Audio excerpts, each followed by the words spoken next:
Hello बच्चों, let's read this question. So this question says, when a fluid compresses an object, then the Hooke's law is expressed as. Hooke's law को देखिए हम यहाँ पर कैसे express करेंगे ये आपको बताना है, ठीक है। When a fluid compresses an object, fluid क्या कर रहा है, ऑब्जेक्ट को कंप्रेस कर रहा है, ऑलराइट। तो देखिए बच्चों, इस क्वेश्चन का की कॉन्सेप्ट आप देखिए, यहाँ पर देखिए हम इस क्वेश्चन का की कॉन्सेप्ट देखिए बल्क मॉड्यूलस लिख सकते हैं। क्या लिख सकते हैं? बल्क मॉड्यूलस, ठीक है। हमें देखिए ऑप्शंस में भी बल्क मॉड्यूलस क्या कर रखा है, गिवन कर रखा है, ठीक है। अब बच्चों देखिए बल्क मॉड्यूलस को हम डिफाइन कैसे करते हैं। बल्क मॉड्यूलस होता है, देखिए ये आपका रेशियो होता है किस किसका, stress to the volume strain, ठीक है। यहाँ पर देखिए कोई ऑब्जेक्ट पर आपको जो नॉर्मल स्ट्रेस लगता है, क्या लगता है, कोई ऑब्जेक्ट है उस पर आपका क्या लग रहा है, नॉर्मल स्ट्रेस। तो यहाँ पर जो चेंज इन वॉल्यूम है लाइट, उसको हम किससे रिप्रेजेंट कर रहे हैं, डेल्टा वी से। और वी क्या है यहाँ पर आपकी ओरिजिनल वॉल्यूम है इसकी, ठीक है। तो हम बता सकते हैं जो आपका रेशियो होता है किस किसका, नॉर्मल स्ट्रेस का वॉल्यूमेट्रिक स्ट्रेन से this with in the elastic limit, that is called our bulk modulus. इसे क्या बोलते हैं, आपका बल्क मॉड्यूलस, ठीक है।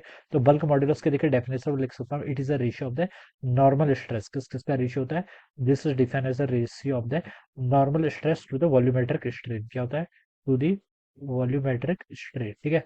जैसे यंग्स मॉड्यूलस डिफाइन होता था ना, सेम तरीके से हम यहाँ पर क्या करेंगे, बल्क मॉड्यूलस को भी क्या करेंगे, डिफाइन करेंगे। Normal stress to the volumetric strain का रेशियो होता है। स्ट्रेस देखिए कितना होगा, लेट यहाँ पर आपका एफ फोर्स लग रहा है, क्या लग रहा है, एफ फोर्स, ठीक है। तो फोर्स एफ लग रहा है, तो स्ट्रेस जो है आपका फोर्स पर यूनिट एरिया, ये तो आपका स्ट्रेस हो गया, ठीक है। फोर्स पर यूनिट एरिया क्या कहलाता है, आपका स्ट्रेस कहलाता है। बस ये नॉर्मल होना चाहिए।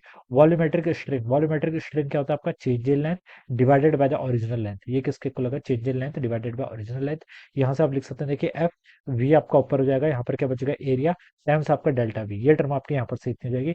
This is our bulk modulus, ये क्या कहलाएगा, आपका बल्क मॉड्यूलस, ठीक है। अब बच्चों देखिए फोर्स पर यूनिट एरिया, यहाँ पर आपका फोर्स है, यहाँ पर क्या आपका एरिया। तो फोर्स पर यूनिट एरिया हम क्या कहते हैं, दिस इज कॉल्ड प्रेशर। इसे हम कैसे डिफाइन करते हैं, आपका प्रेशर से डिफाइन करते हैं।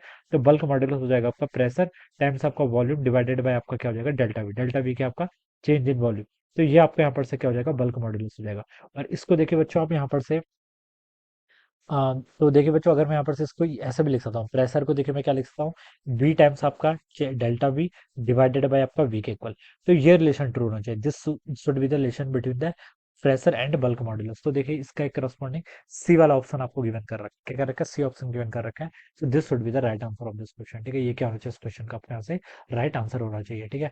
तो हम इसको देखिए, इसको तो हम देखिए बिना सॉल्व करे भी बता सकते थे, ठीक है। ये तो हम डायमेंशन के थ्रू भी सॉल्व करके बता सकते थे, without solving this we can derive the answer using dimensions also, ठीक है। तो यही क्या हो जाएगा, इस क्वेश्चन का आपका आंसर हो जाएगा, right. So I hope you all understood this concept, all the best and thank you so much.